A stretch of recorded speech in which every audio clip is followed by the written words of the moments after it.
Hi welcome back to Filmy Rocks. ಇವತ್ತು ನಾವು ಮಾತನಾಡುವುದು 2026ರಲ್ಲಿ ಬಂದಿರುವ ಹೊಸ ಕನ್ನಡ ಸಿನಿಮಾ ಲ್ಯಾಂಡ್ ಲಾರ್ಡ್ ಬಗ್ಗೆ. ಈ ಸಿನಿಮಾ ನಮ್ಮನ್ನು ನೇರವಾಗಿ ಕರೆದುಕೊಂಡು ಹೋಗೋದು 1980ರ ದಶಕದ ಒಂದು ಹಳ್ಳಿಯ ಬದುಕಿಗೆ. ಹಾಗೆ ಈ ಫಿಲ್ಮ್ನ ಲೀಡ್ ರೋಲ್ ಅಲ್ಲಿ ದುನಿಯಾ ವಿಜಯ್ ಅವರು ನಟಿಸಿದ್ದಾರೆ. ಅವರ ಜೊತೆಗೆ ರಚಿತಾ ರಾಮ್, ರಾಜ್ ಬಿ ಶೆಟ್ಟಿ ಹಾಗೂ ರಾಕೇಶ್ ಅಡಿಗ ಪ್ರತಿಯೊಬ್ಬರು ತಮ್ಮ ಪಾತ್ರಕ್ಕೆ ಜೀವ ತುಂಬಿದ್ದಾರೆ. ಲ್ಯಾಂಡ್ ಲಾರ್ಡ್ ಫಿಲ್ಮಿಗಂತೂ ಕರ್ನಾಟಕದ ಪ್ರತಿಯೊಂದು ಮೂಲೆಯಲ್ಲೂ ಒಳ್ಳೆಯ ರೆಸ್ಪಾನ್ಸ್ ಹಾಗೂ ಕ್ರೇಜ್ ಸಿಗುತ್ತದೆ. ಯಾಕಂದ್ರೆ ನಿಮಗೆಲ್ಲರಿಗೂ ತಿಳಿದಿರುವಂತೆ ಕರ್ನಾಟಕದ ಮೋಸ್ಟ್ ಫೇಮಸ್ ಆಕ್ಟರ್ ಆದಂತಹ ದುನಿಯಾ ವಿಜಯ್ ಅವರು ಈ ಫಿಲ್ಮ್ ನಲ್ಲಿ ಅಭಿನಯಿಸಿದ್ದಾರೆ. ಲ್ಯಾಂಡ್ ಲಾರ್ಡ್ ಮೂವಿಯ 2ನೇ ದಿನದ ಬಾಕ್ಸ್ ಆಫೀಸ್ ಕಲೆಕ್ಷನ್ ಮಾಹಿತಿ ನಿಮಗೆ ತಿಳಿಸುವ ಮೊದಲು ಯಾರಾದರೂ ನಮ್ಮ ಚಾನೆಲ್ಗೆ ಹೊಸದಾಗಿ ಭೇಟಿಯಾಗಿದ್ರೆ ದಯಮಾಡಿ ಕರ್ನಾಟಕದ ಮೋಸ್ಟ್ ಫೇಮಸ್ ಆಕ್ಟರ್ ಆದಂತಹ ದುನಿಯಾ ವಿಜಯ್ ಅವರ ಅಭಿಮಾನಿಗಳು ನಮ್ಮ ಚಾನೆಲ್ ಅನ್ನು ಸಬ್ಸ್ಕ್ರೈಬ್ ಮಾಡಿ.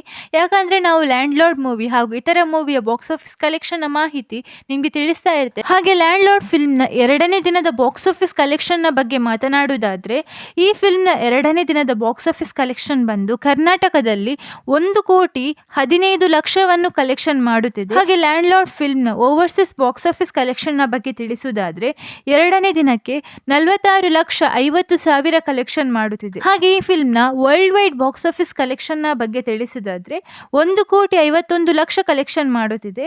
ಹಾಗೆ ಈ ಫಿಲ್ಮ್ನ world wide gross box office collection ಬಗ್ಗೆ ತಿಳಿಸುವುದಾದ್ರೆ 3,25,00,000 ಕಲೆಕ್ಷನ್ ಮಾಡುತ್ತಿದೆ ಅಂತ ಹೇಳಬಹುದು ಲ್ಯಾಂಡ್ ಲಾರ್ಡ್ ಫಿಲ್ಮ್. ಹಾಗೆ ನಿಮಗೇನಾದ್ರೂ ವಿಲೇಜ್ ಬೇಸ್ಡ್ ಮೂವೀಸ್ ಹಾಗೆ ಸ್ಟ್ರಾಂಗ್ ಸ್ಟೋರಿ ಟೆಲ್ಲಿಂಗ್ ಮೂವೀಸ್ ಇಷ್ಟ ಇದ್ರೆ ಈ ಸಿನಿಮಾ ನೀವು ಮಿಸ್ ಮಾಡಬೇಡಿ. ಯಾಕಂದ್ರೆ ಈ ಸಿನಿಮಾದ ಪ್ರತಿಯೊಂದು ಸೀಕ್ವೆನ್ಸ್ ಕೂಡ ಬಹಳ ಒಳ್ಳೇದಿದೆ. ಹಾಗೆ ನೀವೇನಾದ್ರೂ ನಮ್ಮ ಚಾನೆಲ್ಗೆ ಹೊಸದಾಗಿ ಭೇಟಿಯಾಗಿದ್ರೆ ದಯಮಾಡಿ ಕರ್ನಾಟಕದ ಮೋಸ್ಟ್ ಟ್ಯಾಲೆಂಟೆಡ್ ಆಕ್ಟರ್ ಆದಂತಹ ದುನಿಯಾ ವಿಜಯ್ ಅವರ ಅಭಿಮಾನಿಗಳು ನಮ್ಮ ಚಾನೆಲ್ ಅನ್ನು ಸಬ್ಸ್ಕ್ರೈಬ್ ಮಾಡಿ.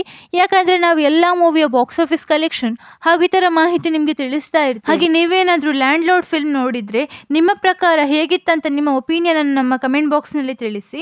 ಹಾಗೆ ಲೈಕ್, ಶೇರ್, ಕಾಮೆಂಟ್ ಅನ್ನು ಮಾಡೋದು ಮರಿಬೇಡಿ. Thank you.